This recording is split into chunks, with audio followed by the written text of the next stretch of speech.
Okay guys, welcome back to Old Time Garage. Take a look at this. This is what a friend of mine gave me. His name is Irv. Irv's an awesome guy. And stopped in, he seen me, he said, Rick, I got this back end of an old 57 Ford car. I don't know what the hell I'm going to do with it. I was going to make a couch into it. He was going to do something with it, and he decided, you know what, I ain't got the time. And like a lot of us, we never do get around to doing things, and it just takes up room and we get rid of it. So he asked me if I wanted it, and I always say yes to almost everything that people offer me, unless it's newer parts. And I said, yeah, sure, what the hell, you know. I said, I really don't, I'm not looking to buy it, but if you're looking to get rid of it, I'll take it by all means, because, you know, I'll do something with it. So, I mean, you can see, you know, we'll zoom in here. You can see it's a little bit, yeah, she's a little rough down on the bottom half there, and a little bit around the quarters. But you know what? It's pretty damn cool. It's pretty damn cool. And my thoughts and my plans for this whole thing, even came with the taillights right there. My thoughts for this is as much as I would love to make it into a sofa or a couch or even a barbecue with put a trunk lid on it, have it up against the garage there and have a barbecue. As much as I would like to do that with this, I don't have the time either. I've got 8 cars of my own and I don't have the time either. But I do have my beautiful field out there, which you guys see with my crazy lawn art out there. So I'm thinking I'm going to cement a couple poles in the ground. I'm going to tilt this bad boy up in the air so it's on an angle like that. I'm going to flat black that thing, and I'm going to flame that shit out of it. And I'm going to have it so the back end of it's coming straight. It's kind of angled out of the ground. It's going to look like there's a car buried in the ground. I think that would be very kind of cool looking. So that's going to happen here in probably not till next year. But I just thought I'd show you.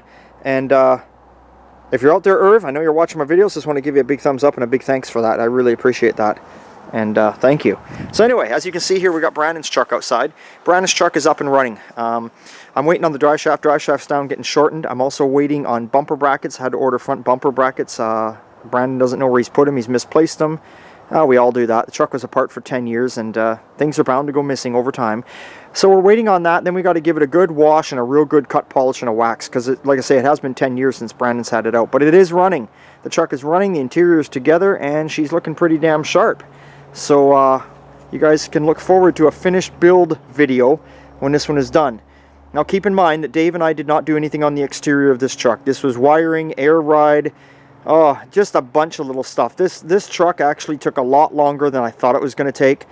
There was a lot of stuff to tidy up and clean up, and there was a lot of hidden little issues here and there, and a lot of little problems, and that shit just happens. But anyway, it should be done and finished within the next week or two. So that's a good thing.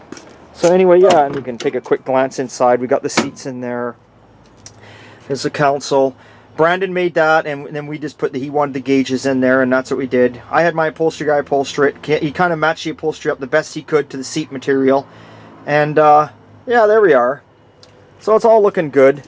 So door closes nice. So there's what we got going on there. I'll show you something else we got going on here. Here, we'll take a stroll out back. We had a gentleman, Marty. Marty's been, well, here, let me turn this around. Marty's been talking to me since the summertime. He's been watching my videos, and he's been asking me to give him a hand with his little Chevy, or GMC pickup, sorry, Marty. 54, I believe it is, GMC pickup. And he broke his back sometime a while ago, and he's up and around now. He's moving around and all that kind of stuff, but it's hard for him to bend down and get under tight spots now. So he said, you know what, I got some stuff I want you to do. So, yeah, just little stuff. So here it is, right here. We'll take a quick look. So there it is. It's a, like I say, it's a GMC. I got the hood's just open right now. So I got to get the emblem. He's got the emblem that's missing, as you can see right there on the front. It needed some body work, and he wants to do it flat black. So I've got that in the garage. We got to do some stuff to that. There's a cover piece that should go over here. We got to do a little body work to that and paint that the flat black also. You can see he's got a 350 motor in there. The power steering pump, the pulley's walking around. We got to straighten that up. He wants us to try and adjust it up a bit, the motor for air care. The brake pedal is sticking. The starter's making a hell of a racket. Actually, you can't even start this truck. It's making such a noise. Marty said something about he thought it was the starter might need shimming, but man, I don't know. I listened to this thing. It sounds like it needs a hell of a lot more than shimming to me. It sounds like it's the wrong starter in there, but maybe not. Don't know until we look into it. I just hope it hasn't fucked up the ring gear too bad. Interior, he wants the interior done, which is not up to me, but I do have an interior guy. So let me see if I can get my hand through the vent window here to open the doors. There we go. I got in there, obviously. So he's got the tilt column in there, you know. But it needs interior. He wants to get some carpet and get the door panels on. As you can see, he wants us to check all the power windows and make sure all that's working properly before the door panels and all that stuff are installed. We got to get all the horn hooked up in here. So just a lot of little stuff. It's a lot of little stuff. You know, this is probably, I don't know, it's probably a good week's worth of work on this thing. Just little fiddly stuff's got to be done. Door closes nice. It's a long box. Oh, look at that. Marty, your tire's going flat. Doesn't hold air. What kind of truck did you give me? Anyway, so it's a long box, step side, 5-window cab. Don't know what else to tell you there. He was asking me about doing the wood in the back of the box, and you know, I can do the wood in there. That's not an issue. You know, Dave and I can get at it. It's always nice to have a couple guys, but if I can avoid doing wood in the back of trucks, I will avoid it.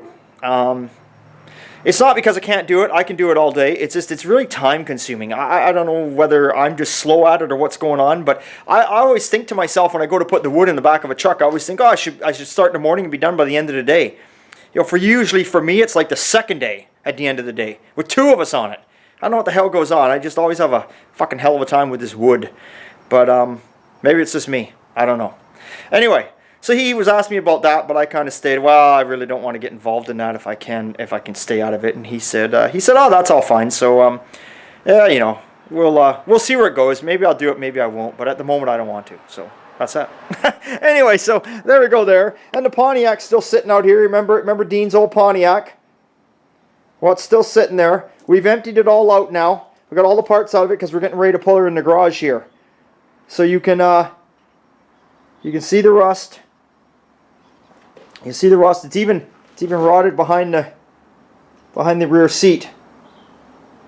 But the strange thing is the trunk floor is perfect. The trunk floor's got no rust. So I would think the trunk pan would be gone before under the rear seat was, but you know, it would make sense maybe it would go down there because it is a rag top, and I would assume all the water, you know, would run down in there. I mean, rag tops are notorious for leaking. I don't know. I've always said this, and some people get mad at me when I say it, and some people say, you know, I shouldn't say stuff like this, but I've never seen a fucking rag top yet that isn't leaking somewhere. They just do. They just leak.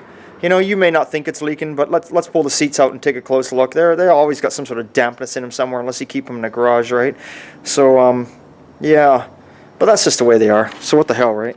But anyway, so there it is. It's emptied out. We're cleaning it up. So we're going to get the body lifted off the frame here really quick and get it in here. And that's what's going on there. So let's go around here now. Let's take a look. I want to show you guys something. Okay, here you go. This is what Darren's been working on. Darren's been working on this for the last 4 or 5 days, and I haven't shown it to you guys. And I don't plan on showing it to you. All I'm going to show you is the dashboard. Now I want you guys in this next video, or not the next video, in this video, I want you to all write in and tell me what this car is. I mean, it's pretty obvious. I'm showing you a bloody dash, so you should be able to figure it out. There's the dash here. Here's the console. Big, tall-ass shifter right there. So this car was a full frame-off restoration, and the guys that own it, or the guys that did it, they put the old wiring back in it, and it worked, you know, the wiring worked okay, but it had a lot of butt connectors and a lot of shit like that going on in it. And you know, Gord brought it in. Gord from Kit's Trailers down the road from me. You guys need a trailer. You're ever out in Chilliwack, BC, or Aldergrove, Kit's Trailers. Go see Gord at Kit's Trailers. Tell him Rick at Old Time Garage sent you. Tell him I said to give you something besides a boot in the ass. Anyway, he just bought this car back in Alberta. And like I say, you know, he brought it to us because he was complaining that the lights were a bit dim on the dash and shit was going on. So we got in there and looked, and it's just butt connector after butt connector on shit, you know. The typical bullshit. That happens to cars over years. You know how it is. We all get in there on our vehicles and we cut a wire and add something, splice, and do this and do that. That's normal. No one's knocking that. But over the time, you know, you only do that so many times, and then it just starts to, well, it starts to take away from the wiring. You can only have so many connectors, right? So anyway, the key question on this video is, what is this car? What's the year? What's the make? I want all of you to write in and tell me. And we'll do a conclusion to this video. Let me get this camera turned around. Okay, I'm back with you. So you tell me what you think that car is. And, well, I don't have any prizes for who's right or wrong. You're not going to get fuck all out of me, but except for a big thumbs up if you get it right. But anyway, I think you'll all figure it out. So you tell me what the car is, what the make, what the model is. I know it's kind of weird. I'm not showing you right now, but I can't show you this car the way it is right now. I gotta have this car sitting out. You know, it's this car deserves to be sitting out in its full beauty for you guys to look at. The only other hint I can give you, but you should have picked it up with the dashboard. The only other hint I can give you, if you grew up in the 80s, I think almost every kid was watching this show on TV. So there you go. Anyway, that's it for today. I got to get back to work. I'm working on Dan's 37 Ford. As you can see, I'm slowly piecing together the floor. I've got the one panel just tacked in. I got the toe board tacked in, and I got the other toe board right over there. I've got her clamped up, and I just cut her out for the brake, and I'm getting ready to tack that one in. So I'm working on the front panels right now of the floor, so I got to get that all together. So that's what I'm working on right now. So with that being said, I got to get the hell to work because it's 3:30. I got to get back at it again here. I was just taking a quick coffee break to show you guys what was going on. Remember, it's always a good time at old time. See you later.